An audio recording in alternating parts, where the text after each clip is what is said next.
Have you ever agreed to do something you desperately didn't want to do just to avoid the agonizing second of disappointment on someone else's face? You swallow your exhaustion. You tell yourself it's because you're a good person, the reliable employee, the friend who never asks for too much. But late at night, when your energy is completely drained, a very different feeling creeps in. It isn't pride in your kindness. It is a quiet, heavy resentment.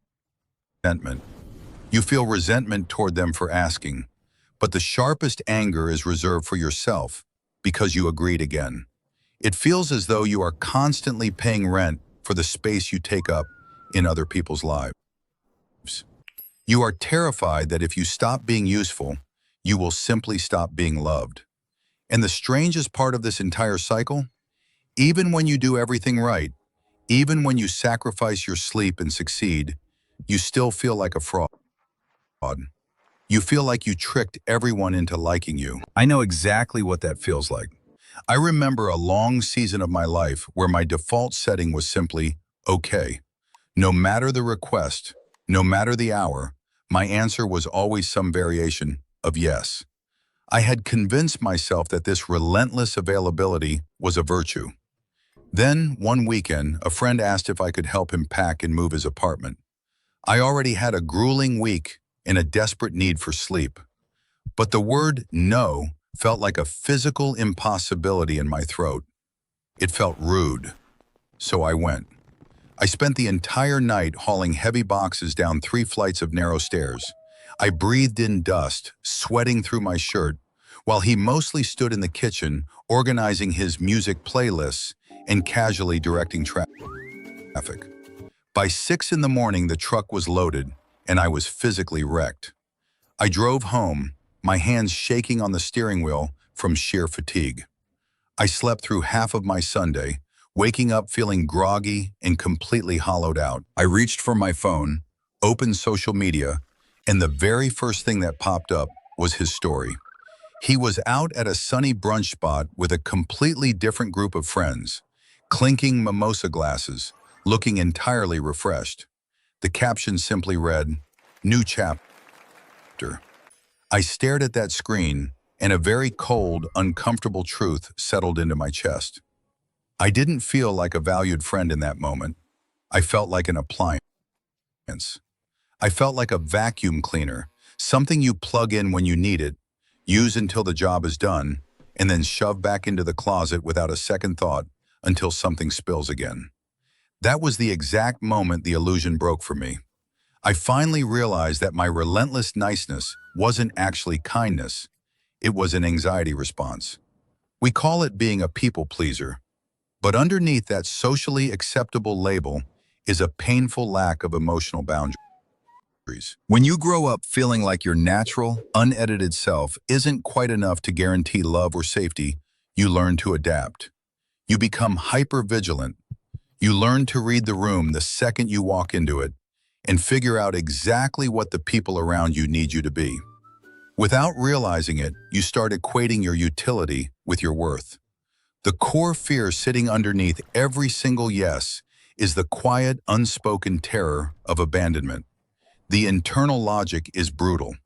If I say no, they will be disappointed. If they are disappointed, they will leave. If they leave, I will be alone, and it will be my fault. So you buy your safety by trading away your peace of mind. You already know this feeling intimately. It shows up in the smallest, most ordinary moments. It is the knee-jerk instinct that makes you immediately say, "I am so sorry," when someone else literally bumps into you on the sidewalk. It is the way you will rewrite a simple 3-sentence email 5 different times, meticulously adding exclamation points to make absolutely sure the recipient doesn't think you are demanding. It is sitting in a team meeting, drowning in an impossible workload, and still raising your hand when the manager asks for a volunteer. Because the suffocating, awkward silence in the room feels heavier to you than the prospect of burning yourself out. You would logically think that by doing everything for everyone, you would eventually earn a deep, unshakable sense of security. But the exact opposite happens. The more you perform for other people, the more fraudulent you feel inside yourself. When you spend your entire life curating a version of yourself designed only to please, you begin to lose track of who you actually are. Because I was the guy who never said no, I naturally took on more and more responsibility at work. Eventually, I was handed a major promotion, a new title, a significant raise, a bigger office. People shook my hand and told me I had earned it. But sitting alone at that new desk, looking at the view out the window, I didn't feel a single ounce of pride. I felt a paralyzing dread washing over me. I remember thinking very clearly, I tricked them. I am not actually qualified for this. I just worked so desperately hard to cover up my massive incompetence that they somehow mistook my panic for ambition.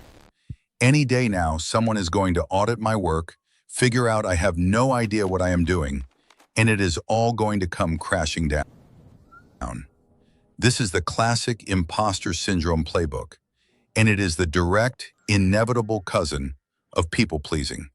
When you spend your life managing other people's perceptions of you, any success you achieve feels like a successful manipulation rather than a genuine reflection of your ability. You attribute your hard-earned achievements to dumb luck or to the fact that you stayed up 3 hours later than everyone else to hide your flaws. You completely separate your actions from your identity. You walk through your own life feeling like an uninvited guest who snuck into the VIP room through the back door, just waiting for the security guard to finally tap you on the shoulder. But here is a psychological truth you need to hear, and I want you to let this settle into your bones. Impostor syndrome is almost never a symptom of actual incompetence. Truly incompetent people rarely worry about being frauds. They are usually quite confident in their abilities, blissfully unaware of what they do not know. Feeling like an imposter is very often a byproduct of high emotional intelligence and intense hyper-vigilance. You are so acutely aware of the gap between where you are and absolute perfection that you mistakenly assume everyone else is judging you by that same impossible metric. Your fear of being a fraud is not a reflection of reality. It is just your brain's misguided way of trying to protect you from the humiliation of failure. How do we actually step out of this exhausting dual trap? How do we stop being the depleted appliance for our friends and the anxious fraud in our careers? It does not happen by just staring in the mirror and telling yourself to be confident. Real change happens in very small, highly uncomfortable moments of friction. It started for me with that first, terrifying, incredibly awkward no. The next time an acquaintance asked me for a massive favor that I did not have the capacity for, I forced myself to stop. I didn't write a long, rambling paragraph of apologies. I didn't invent a fake excuse about feeling sick. I used a very simple, grounded formula. A short, clear boundary, immediately paired with a realistic alternative. I texted back, I can't help you move the whole weekend, but I can come by for 1 hour on Saturday morning to help with the heavy furniture. I hit send, bracing for the anger. But the sky didn't fall.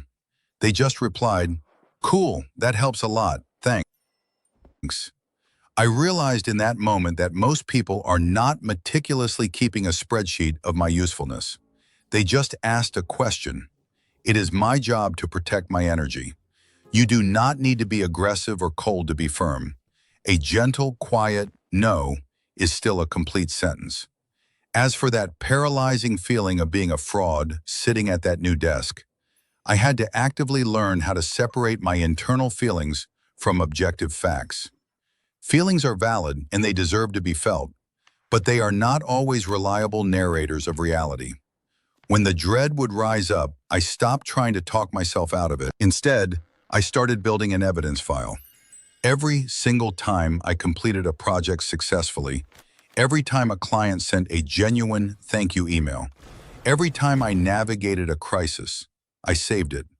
I literally printed them out and put them in a physical folder in my desk drawer. When my brain started screaming that I tricked them, I wouldn't argue with it. I would just open the folder. I would physically look at the hard, undeniable, written proof of my competence. You cannot fight a deeply irrational emotional feeling with pure logic alone, but you can ground that feeling in undeniable, documented evidence. And perhaps the most transformative shift of all was simply taking the shame out of the dark and saying it out loud. I finally gathered the courage to sit down with a senior mentor, a man I deeply respected, someone I assumed had absolutely everything figured out perfectly. I took a breath and confessed it. I said, I have to be honest. I feel like I am faking it every single day. He looked at me, gave a warm, deeply knowing laugh and said, we all are. The secret they don't tell you is that nobody handed us a manual either. We are all just figuring it out as we go, making the best decisions we can with the information we have. In that one conversation, the shame lost almost all of its power over me. I wasn't a criminal hiding a dark secret. I was just a human being experiencing a very normal, human doubt. It takes time to rewrite these deep, internal scripts. You have likely spent years training your brain to believe that your worth is entirely tied to how much you can do for others and how flawlessly you can perform your life. Unlearning that is not a quick fix. It is a slow, quiet, daily rebellion. There will still be days when you desperately want to say yes, just to keep the peace and avoid the tension.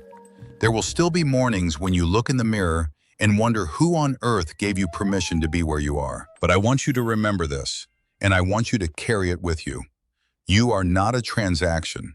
Your fundamental value as a human being does not fluctuate based on how many favors you did today or how perfectly you executed a task at work. You do not have to exhaust yourself to the bone just to earn your right to exist in the spaces you occupy. The next time you feel that familiar, anxious urge to sacrifice your own peace just to make someone else a little more comfortable, pause. Let the awkwardness hang in the air for just a second. Take a slow breath and choose yourself.